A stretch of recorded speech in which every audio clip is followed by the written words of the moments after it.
I want to talk Chelsea. We're going to talk Chelsea because they got a lot of players coming into the team who need to produce this season. Ben Jacobs, who's reporting on the Chelsea out there and their tour for talkSPORT, is joining us now. Morning, Ben. Morning, Ben. Morning, guys. How are you? Yeah, good, mate. Ben, look, what's going on with the team? What's happening out there? Does it look like they're at each other's throats a little bit with the Enzo Fernandez situation, or?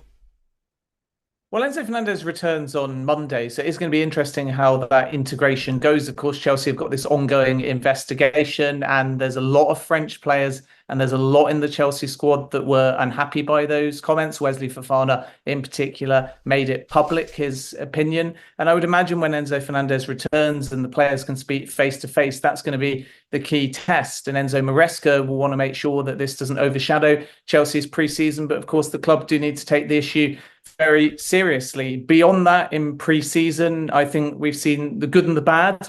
What's clear is that Maresca's got a set way of playing, and he's going to stick to that. And defensively, Chelsea have looked a little bit static, but offensively, they have got better between the two games. Against Wrexham, they barely created any chances. They were better on the ball in the defeat to Celtic, even though it was, of course, a 4-1 loss. But what we found is that this high line allowed them to just get picked apart. And if they're going to succeed in this formation and with this style, then defensively, there's work to be done. And a lot of these players that are going to be key for Chelsea are not necessarily here. In America, Cole Palmer, Marc Cucurella, who could be very important as an inverted fullback, Conor Gallagher, Moises Caicedo is here but hasn't played. Enzo Fernandez is obviously going to be a key one as well. But pre-season is going to be about two things defensively. Number one, what's the centre-back pairing that starts? And number two, Reece James, inverted fullback. Is that going to work? Can he integrate? And if they get that right defensively,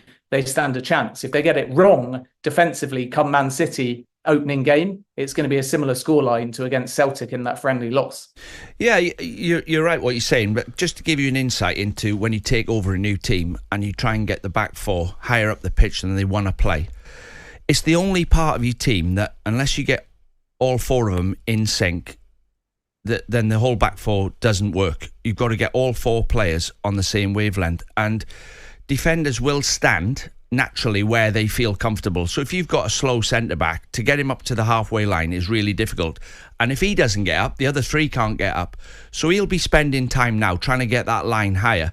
And you have to spend probably 4 or 5 weeks going through it every day with him. And you get an injury, you bring another player in, he has to get up to pace.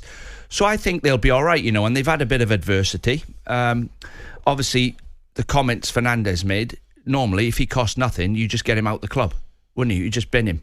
But I think they've got a problem because he cost 100 million, and he's an asset. What do you do with him? But I think they'll be all right. They've got good players, and I think he'll mould them into a team by the time the kick-off comes round. I don't think that's... I'm at the moment, Ben, I'm looking at the pre-season and the situation that they've got. I think Chelsea are going to struggle, I do. I'm looking at this Enzo Maresca, and straight away you said about his style.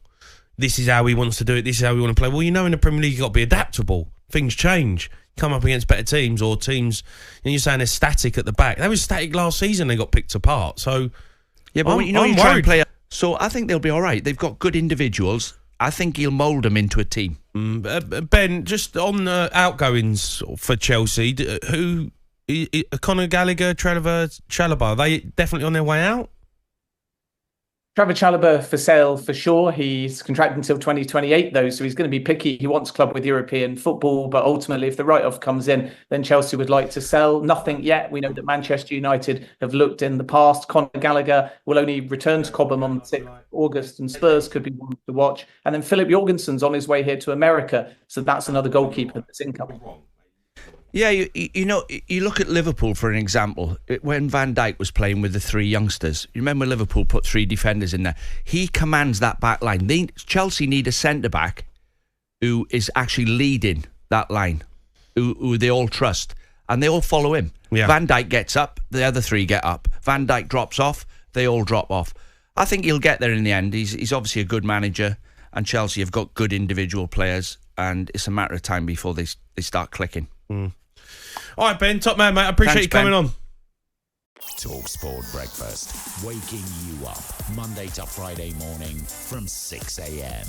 on AM, on DAB, via the talkSPORT app and on your smart speaker. talkSPORT.